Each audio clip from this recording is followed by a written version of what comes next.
2,500 শাখাত প্ৰতিটো শাখাকে 5 লাখকৈ 12 কোটি টকা আমি শ্ৰীমন্ত শংকৰদেৱ সংঘক অহা 3টা বছৰৰ লক্ষ্য যি ভাৰত ভূমিৰ প্ৰতি প্ৰেম নিহিত হৈ আছিল 15 শতিকাত আমি দেখা সকলোবোৰ গুৰু আৰু মহাপুৰুষৰ ভিতৰত মহাপুৰুষ শ্ৰীমন্ত শংকৰদেৱ আছিল অন্যতম একক আৰু ব্যতিক্ৰম।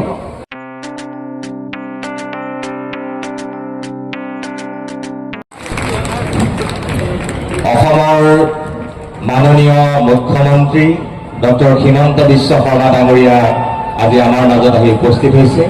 আমাৰ এই সভালৈ তেখেতক আন্তৰিকতাৰে স্বাগতম জনাইছোঁ। আপোনালোকৰ জ্ঞাত যে আমি বহু প্ৰত্যাশাৰে অসমৰ মাননীয় মুখ্যমন্ত্ৰী মহোদয়ক আমাৰ এই অধিৱেশনলৈ নিমন্ত্ৰণ কৰিছিলোঁ। মাননীয় মুখ্যমন্ত্ৰী মহোদয় আহি আমাৰ মাজত উপস্থিত হৈছেহি। মই শ্ৰীমন্ত শংকৰদেৱ সংঘৰ প্ৰধান সম্পাদক কুশল ঠাকুৰীয়া বাপক মাননীয় মুখ্যমন্ত্ৰী মহোদয়ৰ আদৰণি সম্ভাষণ এই কাৰ্যসূচী পৰিচালনা কৰিবলৈ অনুৰোধ জনাইছোঁ। কৃষ্ণ শ্ৰীমন্ত শংকৰ হৰি ভকতৰ জন জন কল্পতৰু তাহান্ত বিনাই নাই নাই নাই আমাৰ পৰম গুৰু আমাৰ পৰম গুৰু কৃষ্ণ পৰম সন্মানীয় আজি শ্ৰীমন্ত শংকৰদেৱ সংঘৰ এই সাহিত্য শাখাৰ মুকলি অধিৱেশনত সভাপতি কৰা সভাপতি ডক্টৰ বিনোদ কুমাৰ বৰুৱা বৰ্জনাকে প্ৰমুখ কৰি শ্ৰীমন্ত শংকৰদেৱ সংঘৰ মহামান্য পদাধিকাৰ উপপদাধিকাৰ প্ৰাক্তন পদাধিকাৰ বিষয়ববীয়াসকল মই সমস্ত জনলৈ শ্ৰদ্ধা আৰু সেৱা নিবেদন কৰি মই এতিয়া সম্বৰ্ধনা অনুষ্ঠানলৈ আগবাঢ়িছোঁ। মই আচলতে খুব গৌৰৱবোধ কৰিছোঁ। অসমত কৈছোঁ আপোনালোকে দেখিছে অসমৰ জনপ্ৰিয় মুখ্যমন্ত্ৰী অসমখনক এটা বিশেষ গতি আৰু প্ৰগতিৰে আগবঢ়াই লৈ যোৱাৰ ক্ষেত্ৰত দিনে নিশাৰে কাম কৰি আছে। অসমখনক ভাৰতবৰ্ষৰ এখন প্ৰথম ৰাজ্য হিচাপে চিহ্নিত কৰিবৰ কাৰণে যিগৰাকী ব্যক্তিয়ে আপ্ৰাণ চেষ্টা কৰি আছে, প্ৰতিটো মুহূৰ্তই ব্যস্ত হৈ থাকে। এই ব্যস্তৰ মাজত শ্ৰীমন্ত শংকৰদেৱ সংঘৰ এই 95 সংখ্যক বাৰ্ষিক অধিৱেশন তেজপুৰ জিলা শাখাৰ আতিথ্য জ্যোতিবিষ্ণু সমন্বয়ৰ ক্ষেত্ৰত অনুষ্ঠিত হৈছে 3 দিনীয়া বৰ্ণাঢ্য কাৰ্যসূচীৰে তেখেতক আমি নিমন্ত্ৰণ জনাইছিলোঁ। অতি ব্যস্তৰ মাজত তেখেত আহি আমাৰ মাজত উপস্থিত হৈছে। তেখেতলৈ আমি ধন্যবাদ আৰু কৃতজ্ঞতা জনাইছোঁ, শ্ৰদ্ধা জনাইছোঁ। আচলতে আমি যথেষ্ট গৌৰৱবোধ কৰিছোঁ যে ইমান ব্যস্তৰ মাজত আহি আমাক যেনেধৰণে কৃতাৰ্থ কৰিব তাৰ কাৰণে আমি তেখেতলৈ বহুত ধন্যবাদ আৰু কৃতজ্ঞতা জনাইছোঁ। আৰু তেখেতৰ কাৰণে আমি কিছু সম্বৰ্ধনাৰ ব্যৱস্থা কৰিছোঁ।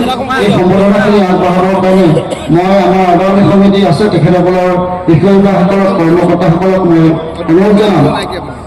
মই প্ৰথমতেই শ্ৰদ্ধাৰ অসমৰ জনপ্ৰিয় মুখ্যমন্ত্ৰী হিমন্ত বিশ্ব শৰ্মা ডাঙৰীয়াক মই আপোনালোকৰ ওচৰত চিনাকি কৰি দিয়াৰ লগতে তেখেতক এখনি গামোচা আৰু চেলেঙেৰে আদৰণি জনাবৰ কাৰণে অনুৰোধ জনাইছোঁ। এই গামোচাখন আগবঢ়াব এই শ্ৰীমন্ত শংকৰদেৱৰ 95 বাৰ্ষিক অধিৱেশনৰ আদৰণি সমিতিৰ সভাপতি শ্ৰদ্ধাৰ প্ৰভাকৰ বাবুলবাবী এখনি মুগাৰ গামোচাৰে তেখেতক আদৰণি জনাব। কৃষ্ণ হৰি পূৰ্ণাংগ তামলী ভাৱ জনাই এখনি চেলেঙেৰে তেখেতক আদৰণি জনাব। কৃষ্ণ আদৰণি সমিতিৰ সন্মানীয় সম্পাদক বিপুল বৰুৱাজনাই শৰাইৰে তেখেতক আদৰণি জনাব। জিলা শাখাৰ সন্মানীয় সম্পাদক প্ৰদীপ ৰয়বাবুৱে এটি জাপিৰে তেখেতক সম্বোধনা জনাব। আদৰণি সমিতিৰ সন্মানীয় যুটীয়া সম্পাদক ডক্টৰ মানস প্ৰদীপ মৰাবাবুৱে এটি কিতাপৰ টোপৰে তেখেতক আদৰণি জনাব।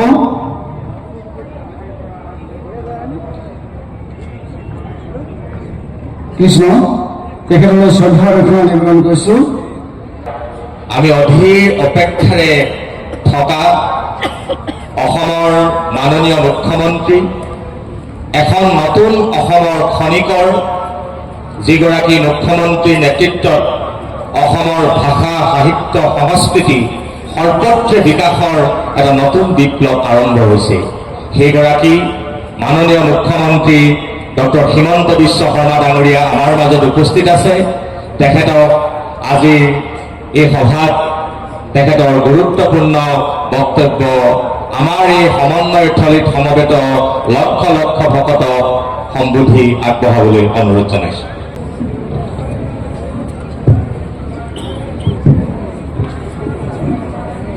আপোনালোক সকলোৰে ভাল? ইয়াত গোটেই ব্যৱস্থা পাতি ভাল কৰি হৈছে? ঠিক আছে। আজি আমাৰ এই সুন্দৰ অধিৱেশনত আমাৰ মাজত উপস্থিত শ্ৰীমন্ত শংকৰদেৱ সংঘৰ সন্মানীয় পদাধিকাৰ আৰু আমাৰ সকলোৰে শ্ৰদ্ধাৰ শ্ৰী ভৱেন্দ্ৰনাথ ডেকা ডাঙৰীয়া, প্ৰধান সম্পাদক কুশল ঠাকুৰীয়া ডাঙৰীয়া, উপ পদাধিকাৰ শ্ৰী চন্দ্ৰ হাজৰিকা ডাঙৰীয়া, আমাৰ মাজত উপস্থিত আমাৰ সকলোৰে শ্ৰদ্ধাৰ প্ৰাক্তন পদাধিকাৰ বাপ শ্ৰী কমলাকান্ত গগৈ ডাঙৰীয়া, যুটীয়া সম্পাদক দেৱাঞ্জন বৰা ডাঙৰীয়া, তোষেশ্বৰ বৰা ডাঙৰীয়া, ডক্টৰ মৃণাল কুমাৰ বৰুৱা ডাঙৰীয়া, অচ্যুত কৃষ্ণ কলিতা ডাঙৰীয়া, বিজয় কুমাৰ শুক্লা ডাঙৰীয়া, ডক্টৰ অশোক বৰা ডাঙৰীয়া, মহাপুৰুষ শ্ৰীমন্ত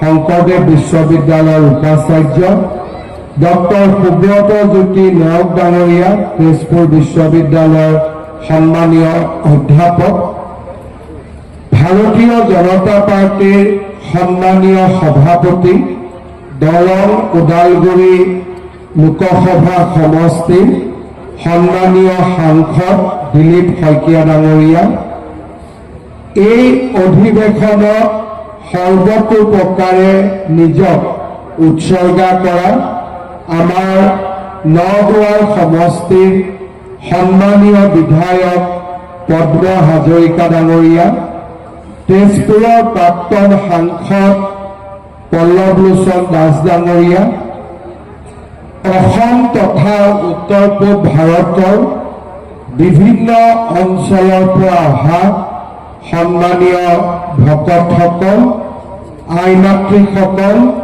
আৰু যুৱক যুৱতী বন্ধু বান্ধৱীসকল, শ্ৰীমন্ত শংকৰদেৱ সংঘৰ ৯৫ সংখ্যক বাৰ্ষিক অধিৱেশনৰ এই পবিত্ৰ উপলক্ষত মই সৰ্বকালৰ সৰ্বশ্ৰেষ্ঠ মহাপুৰুষ শ্ৰীমন্ত শংকৰদেৱলৈ গভীৰ শ্ৰদ্ধাৰে ভক্তিভৰা প্ৰণিপাত নিবেদন কৰিছোঁ। অসমীয়া জাতিৰ প্ৰাণ প্ৰতিষ্ঠাতা মহাপুৰুষ শ্ৰীমন্ত শংকৰদেৱ আছিল সকলো গুণৰ আকৰ। গুৰুজনাৰ কৰ্মৰাজি, মাহাত্ম্য আৰু গুণাৱলীৰ পৰিসৰ অতি বিস্তৃত, বিশাল আৰু চিৰ প্ৰবাহমান। তেৰাৰ বিশাল কৰ্মৰাজিয়ে আমাৰ সাহিত্য, সংস্কৃতি আৰু সভ্যতাৰ অমূল্য সম্পদ আৰু আমাৰ অসমৰ অক্ষয় ভাণ্ডাৰ ই সমৃদ্ধ কৰিছে। আজি গুৰুজনাৰ ভক্তি ৰসেৰে বিধৌত জামুগুৰি হাটৰ ঢলাইবিল নাহৰবাৰী পথাৰৰ জ্যোতি বিষ্ণু সমন্বয় ক্ষেত্ৰত উপস্থিত থাকিবলৈ পাই মই নিজকে ধন্য অনুভৱ কৰিছোঁ। এই মহাস্থানত সমবেত সমূহ ভকত বৈষ্ণৱ আৰু আই মাতৃলৈ মই সেৱা নিবেদিছোঁ। অসমৰ সাংস্কৃতিক মানচিত্ৰত জামুগুৰিয়ে এক সুকীয়া স্থান দখল কৰি আহিছে। মহাবাহু ব্ৰহ্মপুত্ৰৰ উত্তৰ পাৰৰ এই প্ৰাচীন ভূখণ্ড বহু ঐতিহাসিক উত্থান আৰু পতনৰ সাক্ষী। সমৃদ্ধ বৃহত্তৰ জামুগুৰি হাটৰ সমলসমূহে অঞ্চলটোৰ অতীতৰ প্ৰাচুৰ্যৰ কথাকে সোঁৱৰাই আহিছে। মহাপুৰুষ শ্ৰীমন্ত শংকৰদেৱৰ অনন্য অৱদান অংকীয়া ভাওনাক আধাৰ হিচাপে লৈ জামুগুৰি অঞ্চলৰ ৰাইজে আয়োজন কৰি অহা বাৰে চহৰীয়া ভাওনা মহাপুৰুষজনাৰ আধ্যাত্মিক আৰু সাংস্কৃতিক আদৰ্শ উজ্জীৱিত কৰাত যোৱা 200 বছৰৰো অধিক কাল ধৰি অনন্য অৰিহণা যোগাই আহিছে। সম্প্ৰতি পকামৰা পথাৰত নিগাজিকৈ আয়োজিত হৈ অহা 12 চহৰীয়া ভাওনা জামুগুৰিহাটৰ ৰাইজৰ অক্লান্ত পৰিশ্ৰম, ত্যাগ আৰু নিৰ্মল ভক্তিপৰায়ণতাৰ অন্যতম নিদৰ্শন। জামুগুৰিহাটৰ সুসন্তান নৃত্য বিশাৰদ, শংকৰী সংস্কৃতিৰ ওজা সাধক, পাহাৰ ভৈয়ামৰ সাংস্কৃতিক সেতুবন্ধনৰ অগ্ৰণী সত্তা শোণিতপুৰৰ গজেন বৰুৱাৰ দৃঢ় প্ৰয়াসৰ বাবেই দেশৰ সাংস্কৃতিক পৰিমণ্ডলত 12 চহৰীয়া ভাওনা স্বকীয় পৰিচয়েৰে জিলিকি উঠিবলৈ সক্ষম হ'ল। 12 চহৰীয়া ভাওনাৰ পৰম্পৰাৰ বিভিন্ন দিশ আলোকপাত কৰি গজেন বৰুৱাই অসমীয়া, হিন্দী, ইংৰাজী ভাষাত লিখা নিবন্ধসমূহে সৰ্বভাৰতীয় প্ৰেক্ষাপটত এই সমূহীয়া ভাওনা এক নতুন চিনাকি দিয়ে। তেখেতৰ ঐকান্তিক প্ৰয়াসৰ বাবে উত্তৰ পূৰ্বৰ জনজাতীয় শিল্পীয়ে নৃত্য, গীত আৰু অভিনয়েৰে 12 চহৰীয়া পৰম্পৰালৈ আন্তৰিক সহযোগিতা আগবঢ়াই প্ৰকৃতাৰ্থত গুৰুজনাৰ সমন্বয়ৰ আদৰ্শক বাস্তৱায়িত কৰাত গুৰুতৰ অৱদান আগবঢ়ালে। এনে এক সমৃদ্ধ ভূখণ্ডত শ্ৰীমন্ত শংকৰদেৱ সংঘৰ 95 সংখ্যক অধিৱেশনৰ আয়োজনে গুৰুজনাৰ অৱদানৰ প্ৰতি অঞ্চলটোৱে লৈ অহা ভূমিকাৰ পুনৰ অৱলোকনৰ সুযোগ দিছে। গুৰুজনাই দি থৈ যোৱা অমূল্য সম্পদৰাজি আগুৱাই লৈ যোৱা শ্ৰীমন্ত শংকৰদেৱ সংঘই প্ৰতিষ্ঠা কালৰে পৰা যি নিৰলস প্ৰয়াসত ব্ৰতী হৈ আহিছে, সি অসমৰ জাতীয় জীৱনৰ আধ্যাত্মিক আৰু ধৰ্মীয় চেতনা তথা সনাতনী পৰম্পৰাক অধিক প্ৰগাঢ় কৰিছে। গুৰুজনাই আমাৰ জাতিটোক একতাৰ দোলেৰে বান্ধিছিল, ভিন্নতাৰ মাজত সমন্বয়ৰ ফুট বোৱাইছিল, জাতিটোক নতুন প্ৰাণৰ সঞ্চাৰ কৰিছিল আৰু জাতিটোক বিশ্বজনীনতা প্ৰদান কৰিছিল। মহাপুৰুষৰ এই অৱদানৰাজিক বিশুদ্ধ ৰূপত প্ৰচাৰ আৰু প্ৰসাৰত শ্ৰীমন্ত শংকৰদেৱ সংঘই যি অহোপুৰুষাৰ্থ কৰি আহিছে, সেয়া নিতান্তই প্ৰশংসাৰ যোগ্য। কেৱল ধৰ্মীয় আৰু আধ্যাত্মিক দিশতে সীমাবদ্ধ নাথাকি আৰ্থ, সামাজিক, শৈক্ষিক আৰু বৌদ্ধিক কৰ্মৰাজিৰে গুৰুজনাৰ আদৰ্শ বিশ্ব দৰবাৰত প্ৰতিষ্ঠা কৰাৰ বাবে শ্ৰীমন্ত শংকৰদেৱ সংঘই একনিষ্ঠভাৱে যি কৰ্মযজ্ঞ অৱতীৰ্ণ হৈছে, সি অসমৰ জাতীয় জীৱনক অধিক সমৃদ্ধ কৰিছে। অসমৰ সমাজ জীৱনলৈ শ্ৰীমন্ত শংকৰদেৱ সংঘৰ যি মহান অৱদান, এই অৱদানৰ কথা সোঁৱৰি মই শ্ৰীমন্ত শংকৰদেৱ সংঘৰ কেইবাখনো বাৰ্ষিক অধিৱেশনত শ্ৰীমন্ত শংকৰদেৱ সংঘক অসমৰ একমাত্ৰ শুদ্ধ জাতীয় অনুষ্ঠান বুলি কেইবাবাৰো উল্লেখ কৰিছো। শ্ৰীমন্ত শংকৰদেৱ সংঘই বিশ্ববিদ্যালয়ৰ জৰিয়তে অসমৰ শৈক্ষিক আৰু বৌদ্ধিক পৰিমণ্ডলক আজি এক বিশুদ্ধ বৈষ্ণৱ প্ৰাণেৰে সঞ্চাৰিত কৰিছে আৰু বিভিন্ন কৰ্মৰাজিৰ মাজেৰে শ্ৰীমন্ত শংকৰদেৱ সংঘই আমাৰ জাতিটোক একতা আৰু সমন্বয়ৰ দোলেৰে বান্ধিবলৈ অক্লান্ত অৱদান আগবঢ়াইছে। শ্ৰীমন্ত শংকৰদেৱ সংঘৰ প্ৰতিখন অধিৱেশনে আমাৰ অসমীয়া জাতিটোক শক্তিশালী কৰিছে আৰু চাওঁতে চাওঁতে সংঘই আজি 100টা বছৰৰ এক পৰিক্ৰমা অত্যন্ত গৌৰৱেৰে সৈতে পাৰ কৰিছে। আজি আমি জামুগুৰিহাটত সংঘৰ 95 সংখ্যক অধিৱেশনত উপস্থিত আছো।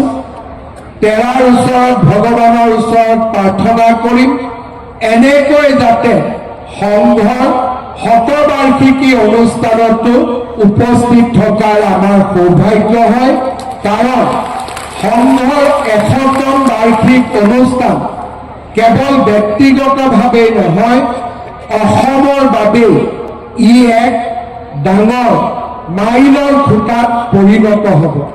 মই সংঘৰ পদাধিকাৰ বাপকে ধৰি আটাইকে শতবাৰ্ষিকীৰ প্ৰাক মুহূৰ্তত আকৌ এবাৰ শ্ৰদ্ধা নিবেদন কৰিছো আৰু মই বিশ্বাস ৰাখো যে সংঘই 100টা বছৰ পাৰ হোৱাৰ পৰিক্ৰমা অত্যন্ত গৌৰৱেৰে সৈতে পাৰ কৰিব। ৰাজনীতিত যোগ দিয়াৰে পৰা শ্ৰীমন্ত শংকৰদেৱ সংঘৰ বিভিন্ন মহান কৰ্মৰাজিৰ লগত সৰুকৈ হ'লেও যোগ হৈ থকাৰ মই সুবিধা পাইছিলোঁ। বিশেষকৈ অসমৰ শিক্ষামন্ত্ৰী হিচাপে শ্ৰীমন্ত শংকৰদেৱ বিশ্ববিদ্যালয়ৰ আইন প্ৰণয়ন কৰা, পৰৱৰ্তী সময়ত ৰাইডিঙিয়াত বিশ্ববিদ্যালয়ৰ স্থায়ী ভৱন স্থাপনত কিছু হ'লেও অৰিহণা যোগোৱাৰ সৌভাগ্য হোৱা, আমাৰ ফিফ ক্ৰেডিট ছ'চাইটিক উত্তৰণৰ পথলৈ লৈ যোৱা, এই গোটেইবিলাক কৰ্মযজ্ঞৰ লগত নিজকে জড়িত কৰাৰ যি মই সুযোগ পাইছিলোঁ, সেয়া মই মোৰ ৰাজনৈতিক জীৱনৰ অন্যতম প্ৰাপ্তি বুলি অনুভৱ কৰোঁ। শ্ৰীমন্ত শংকৰদেৱৰ ধৰ্মমত আছিল ভাগৱতৰ আধাৰত গঢ় লোৱা এক উদাৰ ধৰ্মীয় চেতনা। ভাগৱতৰ সৈতে তেৰাই যুক্ত কৰিছিল প্ৰাচীন পৰম্পৰা। বহু দেৱ দেৱীৰ মাজত ভক্তসকল বিভ্ৰান্ত হোৱাৰ পৰিৱৰ্তে এক কেন্দ্ৰীয় বিন্দুত আধ্যাত্মিক মনোনিৱেশ কৰাৰ সুবিধাৰ বাবে ভাগৱতৰ এক ঈশ্বৰৰ উপাসনাৰ পদ্ধতিটো তেৰাই আঁকোৱালি লৈছিল। বহু দেৱতাৰ মাজত এজন কেন্দ্ৰীয় দেৱতাৰ উপাসনা দৰাচলতে এক সনাতন সত্যৰ উপলব্ধিৰ বাবে আন একো নহয়। শ্ৰীমন্ত শংকৰদেৱে ভাগৱতক গুৰুত্ব দি কীৰ্তনত এই বুলি কৈছিল, ধৰিও কুমাৰ কালে ভাগৱত ধৰ্ম।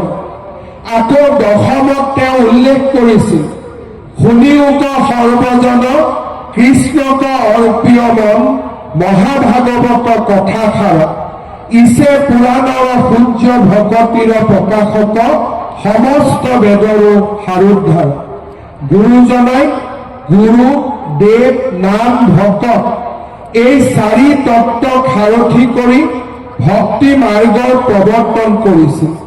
একশৰণ হৰিনাম ধৰ্মৰ তত্ত্ব হৈছে ভগৱান কৃষ্ণই একক পৰম সত্তা আৰু তেওঁৰ উপাসনা কৰিলেই জীৱৰ আত্মিক কল্যাণ সাধন হয়। ভক্তই ভগৱন্তৰ নামৰ মাজেৰে ভগৱন্তক বিচাৰি পাব পাৰে। গীতাৰ তত্ত্ব আৰু ভাগৱতৰ আখ্যানৰ ৰস হৈছে নৱবৈষ্ণৱ ভক্তি আন্দোলনৰ ঘাই আধাৰ। শংকৰদেৱে কৃষ্ণ চৰিত্ৰৰ মাজেৰে এজন ঈশ্বৰক ভজন কৰাৰ সহজ আৰু অনাড়ম্বৰ পথ আমাক আগুৱাই লৈ যায়। অসমীয়াৰ আধ্যাত্মিক, সাংস্কৃতিক আৰু সামাজিক জীৱনলৈ শ্ৰীমন্ত শংকৰদেৱে আগবঢ়োৱা অৱদানৰ গভীৰতা আমি বিশেষকৈ তেৰাৰ সাহিত্যিক সৃষ্টিৰ মাজেদি অনুভৱ কৰোঁ। গুৰুজনাই নামঘৰ স্থাপন কৰি ধৰ্ম আৰু সংস্কৃতিৰ চৰ্চাৰ ভেটি গঢ়িছিল। বৰগীত আৰু অংকীয়া ভাওনাৰ সৃষ্টিয়ে গুৰুজনাই অসমীয়া সংস্কৃতিত আপুৰুগীয়া সম্পদৰ সংযোজন কৰিছিল। পত্নী প্ৰসাদ, কালিয়া দামন, কেলি গোপাল, ৰুক্মিণী হৰণ, পাৰিজাত হৰণ আৰু ৰাম বিজয় নাট ৰচনা কৰি আৰু ভাগৱতৰ কেইবাটাও স্কন্ধ আৰু উত্তৰাকাণ্ড ৰামায়ণৰ দৰে সংস্কৃত শাস্ত্ৰসমূহ অসমীয়ালৈ অনুবাদ কৰি তেৰাই ৰাজ্যত নতুন আধ্যাত্মিক জাগৰণৰ সৃষ্টি কৰিছিল। মহাপুৰুষজনাৰ জীৱনৰ কীৰ্তিস্তম্ভ কীৰ্তন ঘোষাৰ লগতে গুণমালা, ভক্তি প্ৰদীপ, ভক্তি ৰত্নাকৰ, নিধি নৱসিদ্ধ সংবাদ আৰু অনাদি পাতনৰ দৰে ভক্তিতত্ত্ব প্ৰকাশক গ্ৰন্থসমূহে মহাপুৰুষজনৰ উচ্চ মানসিকতা, বিশাল পাণ্ডিত্য তথা চিন্তাৰ ব্যাপকতাৰ সাক্ষ্য বহন কৰিছে। গুৰুজনাৰ অদ্বিতীয় সৃষ্টি সত্ৰীয়া নৃত্যই ভাৰতৰ ধ্ৰুপদী নৃত্যৰ জগতখন সমৃদ্ধ কৰিছে। গুৰুজনাৰ সৃষ্ট সাহিত্য কেৱল ধৰ্মীয় গ্ৰন্থ নহয়, ই অসমীয়া সমাজ চেতনাৰ ৰূপান্তৰৰ এক শক্তিশালী মাধ্যম। বাণীকান্ত কাকতিদেৱে শংকৰদেৱৰ আধ্যাত্মিক অৱদানত অসমীয়া জীৱনৰ উৎকৰ্ষৰ দিশত এক চতুৰংগ দান বুলি অভিহিত কৰিছে। প্ৰথমতে বহু দেৱতাৰ মাজত একমাত্ৰ প্ৰধান দেৱতাৰ সন্ধানৰ যোগে সমাজত বহু সত্যৰ ভিতৰত সনাতন সত্য উপলব্ধিৰ পথ দেখুওৱা। দ্বিতীয়তে কৰ্ম ধৰ্মৰ জটিলতা আৰু আড়ম্বৰ অতৰাই মানৱ জীৱনক মুক্ত কৰাৰ প্ৰচেষ্টা। তৃতীয়তে বাহ্যিক আচাৰ অনুষ্ঠানৰ ঠাইত বিশুদ্ধ অন্তৰত আধ্যাত্মিক উপলব্ধিৰ মূল ক্ষেত্ৰ হিচাপে প্ৰতিষ্ঠা কৰা। আৰু চতুৰ্থতে সমাজৰ বিদ্যমান শ্ৰেণীৰ ব্যৱধান দূৰ কৰি সমতাৰ বাণী প্ৰচাৰ কৰা।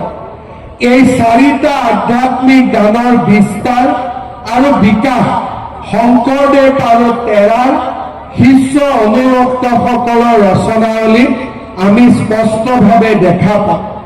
এই সাহিত্যসমূহে অসমীয়া সমাজত এক নতুন আধ্যাত্মিক আৰু সামাজিক আলোড়নৰ সৃষ্টি কৰিছিল। বৈষ্ণৱ সাহিত্যই অসমৰ সমাজত নতুন প্ৰাণৰ সংস্কাৰ কৰিছিল। ই অসমক সৰ্বভাৰতীয় আৰু মহাজাতীয় চৈতন্যৰ লগত সংযোগ স্থাপন কৰাত সহায় কৰিছিল। বৈষ্ণৱ ধৰ্মৰ সামাজিক পদ্ধতিয়ে অসমীয়া সমাজক এক স্পষ্ট, নিতুল আৰু শৃংখলিত ৰূপ দিলে। নামঘৰসমূহে সামাজিক শৃংখলতা, নৈতিকতা আৰু ঐক্যৰ জ্বলন্ত নিদৰ্শন হিচাপে গঢ় লৈ উঠিল। বৈষ্ণৱ সাহিত্যৰ উদাৰ মানসিকতা আৰু সাম্যবোধে ধৰ্মমূলক ভেদভাৱৰ ওপৰত মিলা প্ৰীতিৰ এক দৃঢ় বান্ধোন গঢ়িলে। অসমীয়া জাতীয় জীৱনক শংকৰী সাহিত্য আৰু শংকৰী চিন্তাধাৰাৰ প্ৰভাৱ কেৱল গভীৰেই নহয়, ই আমাৰ সমাজৰ মূল আধাৰস্বৰূপ। মূলতঃ সাংস্কৃতিক চেতনাবোধ, জাতীয়তাবাদ আৰু প্ৰবল আশাবাদক আধাৰ হিচাপে লৈ গুৰুজনাই প্ৰৱৰ্তন কৰা নৱ বৈষ্ণৱ ধৰ্মৰ এক লক্ষণীয় বৈশিষ্ট্য আছিল সৰ্বভাৰতীয় চেতনাবোধৰ সৈতে ঐক্য স্থাপন। ভাৰতৰ লগত অসমৰ সম্বন্ধ অতি প্ৰাচীন যদিও মহাপুৰুষ শ্ৰীমন্ত শংকৰদেৱৰ সময়ৰ পৰাহে অসমে সাংস্কৃতিক ক্ষেত্ৰত সৰ্বভাৰতীয় ৰূপ পৰিগ্ৰহ কৰে। মহাপুৰুষ শ্ৰীমন্ত শংকৰদেৱ প্ৰথমজন অসমীয়া যিজনে সৰ্বভাৰতীয় ঐতিহ্যৰ ঢল পোন প্ৰথমবাৰৰ বাবে অসমলৈ বোৱাই আনিলে আৰু অসমীয়াৰ মানসিক দিগন্ত অসমৰ পৰা ভাৰতলৈ প্ৰসাৰিত কৰিলে। মহাপুৰুষ শ্ৰীমন্ত শংকৰদেৱে আনুষ্ঠানিক শিক্ষা আৰম্ভ কৰিছিল মহেন্দ্ৰ কন্দলীৰ সংস্কৃতিক তোলক। গুৰু চৰিত কথাত আমি পাওঁ কন্দলী তোলত থাকোঁতেই তেৰাই 4 বেদ 14 শাস্ত্ৰ, অষ্টাদশ পুৰাণ, অষ্টাদশ ভাৰত সংহিতা, 14 ব্যাকৰণ, অষ্টাদশ তত্ত্ব, অষ্টাদশ কাব্য আদি অধ্যয়ন কৰিছিল। বেদ পুৰাণ মহাকাব্য এই সকলোতে ভাৰত ভূমিক এক পুণ্য ভূমি হিচাপে গ্ৰহণ কৰা হয়। গুৰুজনাই ভাগৱতত কৈছে, দেৱৰো দুৰ্লভ ইটো জন্ম ভাৰতত, হৰাই চিন্তামণি যেন জানিবা হাতত। মহাপুৰুষজনাৰ মনত ভাৰতবোধৰ চেতনা ছাত্ৰশালত শাস্ত্ৰ চৰ্চাৰ মাজেদি জাগৃত হলেও প্ৰথমবাৰৰ তীৰ্থ ভ্ৰমণৰ কালছোৱা আহৰণ কৰা বাস্তৱ অভিজ্ঞতাই ইয়াক এক সচেতন আৰু সজীৱ ৰূপ দিয়ে। সেই তেৰাৰ দ্বাৰা প্ৰচাৰিত ধৰ্ম মততো এক সৰ্বভাৰতীয় দৃষ্টিভংগী প্ৰকাশ পাইছে। চৰিত পুথিমতে প্ৰথমবাৰ তীৰ্থ ভ্ৰমণৰ কালত বদৰিকাশ্ৰমত থাকোঁতেই তেখেতে প্ৰথম বৰগীতটো ৰচনা কৰিছিল। প্ৰথমবাৰ তীৰ্থ ভ্ৰমণৰ সময়তে সেই সময়ত ভাৰতবৰ্ষত চলি থকা গীত মাত নাট আদিৰ সৈতে পৰিচিত হোৱাৰ সুযোগ পাইছিল আৰু ঘূৰি আহি অসমৰ লোকনাট্য পৰম্পৰা আৰু শাস্ত্ৰীয় ধাৰাটোক পৰীক্ষা নিৰীক্ষাৰ মাজেৰে গুৰুজনাই অংকীয়া নাট শৈলীৰ সৃষ্টি কৰিছিল। মহাপুৰুষজনাৰ 2 বাৰৰ তীৰ্থ ভ্ৰমণৰ বিৱৰণ আমি চৰিত পুথিত পাওঁ। চৰিত পুথিত বিভিন্ন ঠাইৰ সবিস্তাৰ বৰ্ণনা আৰু নামো দিয়া হৈছে য'ত তেৰাই থিতাপি লৈছিল। সেই স্থানবোৰৰ ৰীতি নীতি, সাংস্কৃতিক পৰিৱেশ এই সকলোবোৰৰ সংস্পৰ্শলৈ গুৰুজনা আহিছিল আৰু তেৰাৰ অভিজ্ঞতা সম্বলিত উপাদানবোৰেৰে অসমৰ নৱ বৈষ্ণৱ ধাৰাক পুষ্ট কৰাৰ সুযোগ পাইছিল। গুৰুজনাৰ ৰচনাত ভাৰত শব্দৰ বাৰম্বাৰ উল্লেখে ভাৰত চেতনা তেৰাৰ মন মানসিকতাত যে সক্ৰিয়ভাৱে ক্ৰিয়াশীল হৈ আছিল সেই কথাৰ উমান দিয়ে। নদী, পৰ্বত, পাহাৰ আদিৰ নাম এই তীৰ্থ ভ্ৰমণৰ বৰ্ণনাত পোৱা যায়। ভাৰতবৰ্ষৰ প্ৰতি থকা গুৰুজনাৰ আকৰ্ষণৰ কথা বৰগীতত পোৱা যায়। কীৰ্তন ঘোষাৰ বিভিন্ন স্থানতো ভাৰতৰ উল্লেখ আছে। এনেদৰে কোনদিনা ইটো শৰীৰ পৰয়, কেতিক্ষণে নেয়জম, আউৰ কি চেণ্ঠৰে, ভাৰত ভূমিতে শুই বাহা মনুষ্য জনম। অসমৰ মহাপুৰুষীয়া বৈষ্ণৱ ধৰ্ম ভাৰতীয় ৰাষ্ট্ৰীয়বাদৰ আৰু ভাৰত ভূমিৰ প্ৰতি থকা অক্লান্ত মৰম আৰু শ্ৰদ্ধাৰ উমান পোৱা যায়। সেয়েহে আমাৰ ৰাজ্য চৰকাৰেই হওক বা শ্ৰীমন্ত শংকৰদেৱে হওক বা অসমীয়া জাতিৰ সন্মুখত থকা এক ডাঙৰ প্ৰত্যাহ্বানেই হ'ল মহাপুৰুষ শ্ৰীমন্ত শংকৰদেৱক সৰ্বভাৰতীয় প্ৰেক্ষাপটত প্ৰতিষ্ঠা কৰা। মহাপুৰুষজনাৰ অন্তৰত যি ভাৰত ভূমিৰ প্ৰতি প্ৰেম নিহিত হৈ আছিল, পঞ্চদশ শতিকাত আমি দেখা সকলোবোৰ গুৰু আৰু মহাপুৰুষৰ ভিতৰত মহাপুৰুষ শ্ৰীমন্ত শংকৰদেৱ আছিল অন্যতম, একক আৰু ব্যতিক্ৰম। সেয়েহে আমাৰ অসমীয়া লোকসকলৰ জীৱনৰ লক্ষ্য হোৱা উচিত মহাপুৰুষ শ্ৰীমন্ত শংকৰদেৱক ভাৰতবৰ্ষৰ চুকে কোণে প্ৰতিষ্ঠা কৰা। নৱ বৈষ্ণৱ ধৰ্মৰ মূল সাৰ কৃষ্ণ ভক্তিক ভাৰতৰ চুকে কোণে বিয়পাই দিয়া আৰু মহাপুৰুষ শ্ৰীমন্ত শংকৰদেৱক সমগ্ৰ দেশৰ ভিতৰতে সৰ্বশ্ৰেষ্ঠ গুৰু হিচাপে প্ৰতিষ্ঠা কৰা। যোৱা 5টা বছৰত মহাপুৰুষ শ্ৰীমন্ত শংকৰদেৱক ভাৰত ভূমিৰ কেন্দ্ৰীয় স্তৰলৈ লৈ যোৱাৰ বাবে ৰাজ্য চৰকাৰে জৱাহৰলাল নেহেৰু বিশ্ববিদ্যালয় আৰু কবিগুৰু ৰবীন্দ্ৰনাথ ঠাকুৰে প্ৰতিষ্ঠা কৰা বিশ্বভাৰতীত আমি মহাপুৰুষ শ্ৰীমন্ত শংকৰদেৱ আসন প্ৰতিষ্ঠা কৰিছো। বটদ্ৰৱাত ৰাজ্য চৰকাৰৰ উদাৰ আৰ্থিক সাহায্যৰে নিৰ্মাণ হোৱা শ্ৰীমন্ত শংকৰদেৱ আৱিৰ্ভাৱ ক্ষেত্ৰ আজি কেৱল অসমৰ ভিতৰতে নহয়, সমগ্ৰ দেশৰ ভিতৰতে ই এক আটাইতকৈ অন্যতম আধ্যাত্মিকতাৰ কেন্দ্ৰ। নাৰায়ণপুৰত মহাপুৰুষ মাধৱদেৱৰ জন্মভূমিকো শ্ৰীমন্ত শংকৰদেৱ সংঘৰ সৈতে আলোচনা কৰি সজাই পৰাই তুলিবলৈ ৰাজ্য চৰকাৰে ইতিমধ্যে এক ব্যাপক আৰু বিশাল প্ৰচেষ্টা হাতত লৈছে। গুৰুজনাৰ কৰ্মভূমি, য'ত নেকি গুৰুজনাই জীৱনৰ আটাইতকৈ অমূল্য সময়সমূহ পাৰ কৰিছিল, আজি সেই পাঠবাৰ্ষিক নতুনকৈ সজাই পৰাই তোলাৰ এক মহান কৰ্মযজ্ঞ ৰাজ্য চৰকাৰ নিয়োজিত হৈছে। এই গোটেইবিলাকৰ ভিতৰত যোৱা 5টা বছৰত অসম চৰকাৰৰ এক ডাঙৰ সফলতা আছিলে বৃন্দাবনী বস্ত্ৰ ৰাজ্যলৈ আমাৰ ভকত বৈষ্ণৱসকলে চাব পৰাকৈ উভতাই আনে। অহা কেইদিনমানৰ ভিতৰতে গুৱাহাটীত আধুনিক সংগ্ৰহালয় নিৰ্মাণৰ কাম আৰম্ভ হ'ব আৰু 2027 চনত আমি বৃন্দাবনী বস্ত্ৰ 2 বছৰৰ বাবে ব্ৰিটিছ মিউজিয়ামৰ পৰা অসমলৈ লৈ আহিম, যাতে অসমৰ ভকত বৈষ্ণৱসকলে বৃন্দাবনী বস্ত্ৰ স্বচক্ষুৰে চাব পাৰে।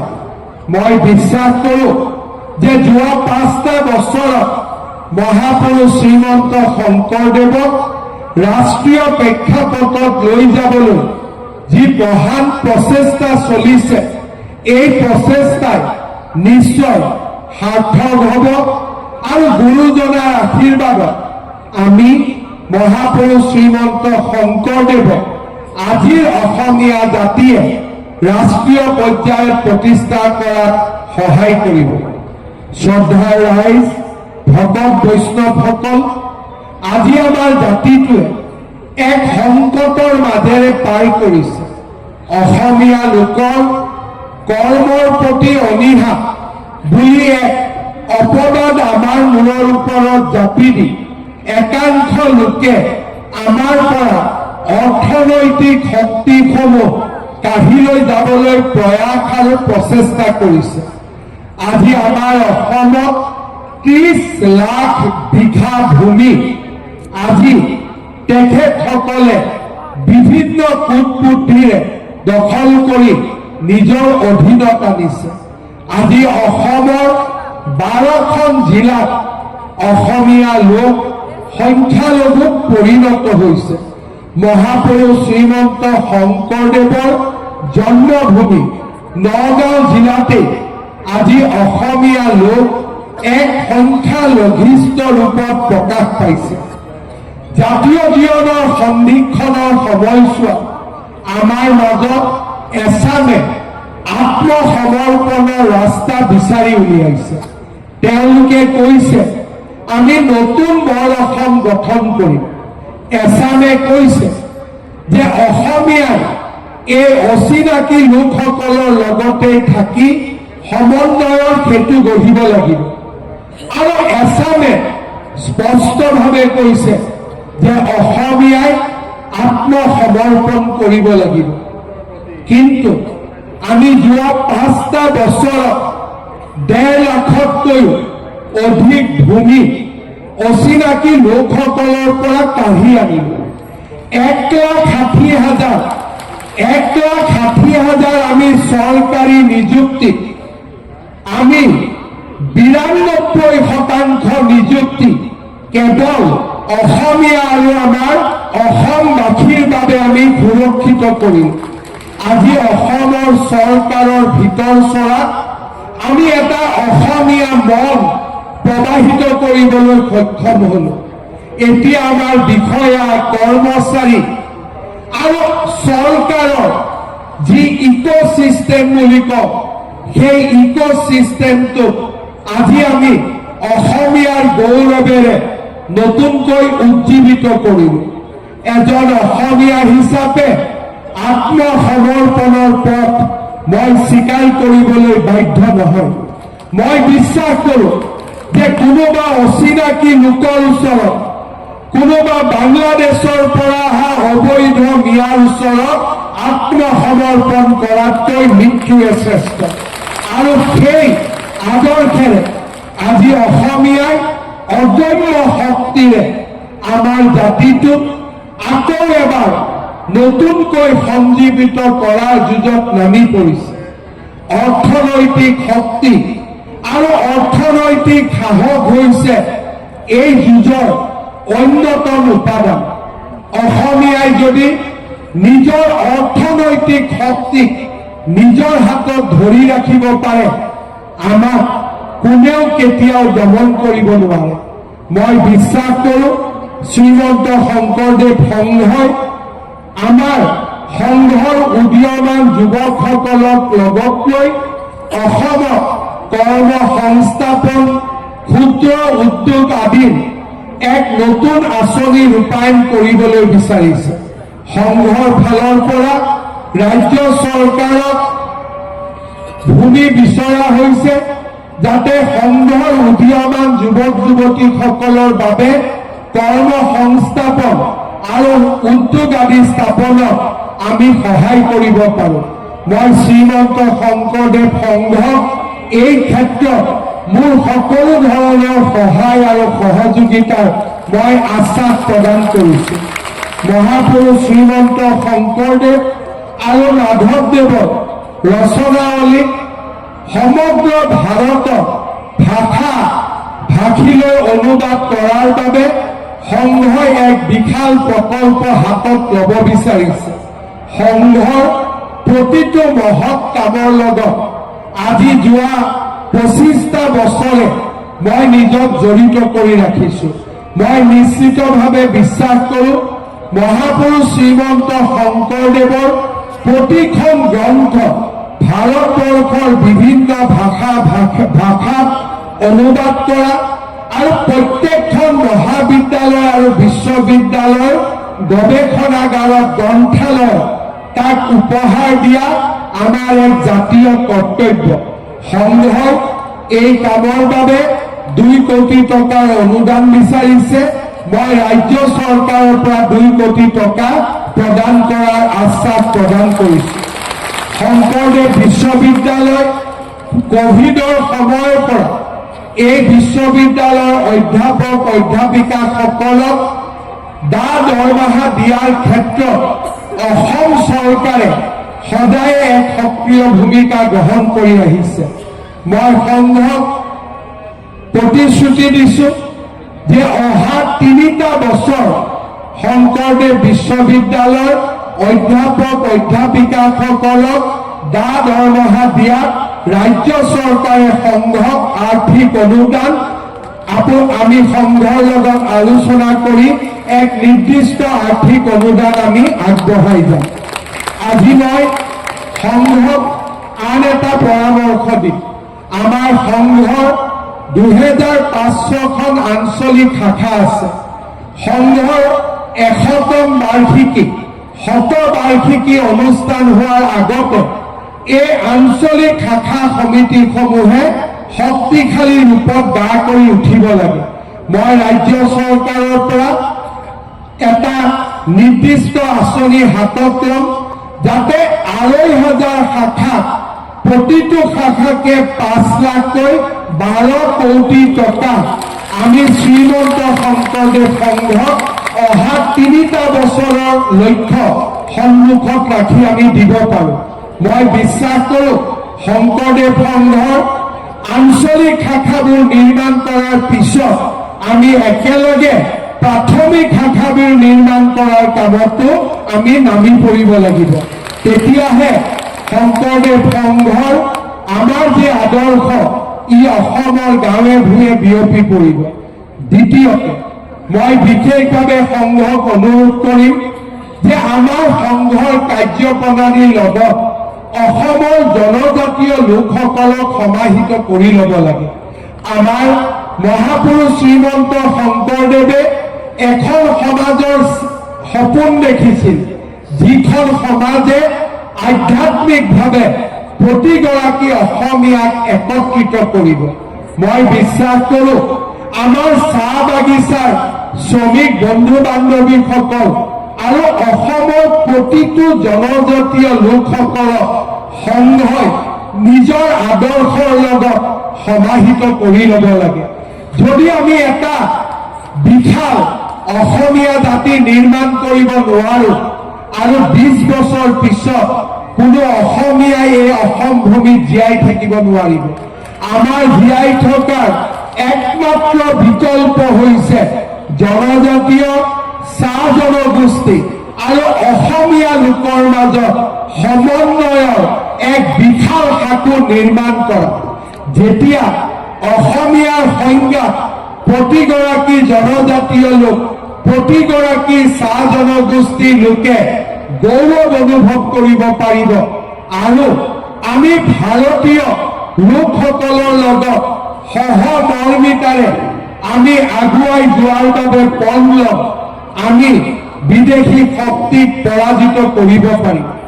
এইবাৰ জনগণনা 2027 চনত আৰম্ভ হ'ব। জনগণনা সেন্সাছৰ পিছত আপোনালোকে দেখা পাব যে বাংলাদেশী মূলৰ লোকৰ সংখ্যা 40% বৃদ্ধি পাব। আমাৰ জাতিটো আৰু এক কাল সন্ধিয়াৰ ফালে গতি কৰিব। পৰিত্ৰাণৰ এটাই উপায় সমন্বয় আৰু একতা। বিভেদৰ পৰিৱৰ্তে প্ৰতিগৰাকী অসমীয়াৰ মাজত একতাৰ সৃষ্টি কৰা। বিভেদৰ পৰিৱৰ্তে প্ৰতিগৰাকী জনজাতীয় লোকেৰে বন্ধুত্ব আৰু ভাতৃত্বৰ সম্পৰ্ক নিৰ্মাণ কৰা। বিভেদৰ পৰিৱৰ্তে প্ৰতিগৰাকী চাহ জনজাতীয় লোকক অসমীয়াই আদৰি লোৱা। অসম চৰকাৰে বিহুৰ, ঝুমুৰ, বাগৰুম্বা, কৃষ্টি সংস্কৃতিৰ মাজেৰে আমি এক মহান অসমীয়া জাতি নিৰ্মাণৰ প্ৰচেষ্টা কৰিছো। কিন্তু চৰকাৰৰ চিন্তা যিমানেই মহান নহওক কিয় আমাৰ সীমাবদ্ধতা আছে। এটা সময়ৰ পিছত আমি কিছুমান কাম কৰিব নোৱাৰো, কিন্তু শংকৰদেৱ সংঘৰ সীমাবদ্ধতা নাই। অসমৰ একমাত্ৰ জাতীয় অনুষ্ঠান হিচাপে মই শ্ৰীমন্ত শংকৰদেৱ সংঘক অসমীয়া জাতিৰ পুনৰ নিৰ্মাণ, এখন সৰ্বাংগ সুন্দৰ সমন্বয়ৰ আধাৰত নিৰ্মাণ, এক অসমীয়া জাতি নিৰ্মাণৰ বাবে অক্লান্ত পৰিশ্ৰমেৰে আগবাঢ়িবলৈ আহ্বান জনাম। আজি আমাৰ তেজপুৰ জিলা শাখাই অত্যন্ত সুন্দৰভাৱে এই সত্ৰ সংঘৰ বাৰ্ষিক অধিৱেশন আয়োজন কৰিছে। আমাৰ কমলাকান্ত গগৈ বাপ ইয়াত উপস্থিত আছে। নাহৰকটীয়াত মই যেতিয়া গৈছিলো, নাহৰকটীয়াৰ ভকত বৈষ্ণৱসকলে ইমান ধুনীয়াকৈ অধিৱেশন আয়োজন কৰাৰ কাৰণে তাত নামঘৰৰ বাবে মই 1 কোটি টকা দি থৈ গৈছিলো। আজি মই তেজপুৰ জিলা শাখাকো নামঘৰ নিৰ্মাণৰ বাবে 1 কোটি টকা ঘোষণা কৰিছো। পুনৰ এবাৰ আপোনালোক সকলোকে মই মোৰ কৃতজ্ঞতা জনাই পদ্ম হাজৰিকাদেৱ আমাৰ বিজেপিৰ বিধায়ক, তেখেতে যোৱা 6 মাহ ধৰি ইমান মৰমেৰে সৈতে, শ্ৰদ্ধাৰে সৈতে এটা বিশাল আধ্যাত্মিক মন লৈ যি ধৰণে এই অধিৱেশনখনৰ নেতৃত্ব ল'লে আৰু ভকত বৈষ্ণৱসকলৰ লগত হাতত হাত ধৰি কাম কৰিলে, তাৰ বাবে মই তেখেতকো ধন্যবাদ আৰু কৃতজ্ঞতা জনাইছো। সংঘৰ প্ৰতিগৰাকী বাপ বৈষ্ণৱৰ শ্ৰীচৰণত মই সেৱা জনাইছো। মই মোৰ বক্তব্যৰ সামৰণি মাৰিছো। ধন্যবাদ। জয় হিন্দ, বন্দে মাতৰম, জয় গুৰু শংকৰ।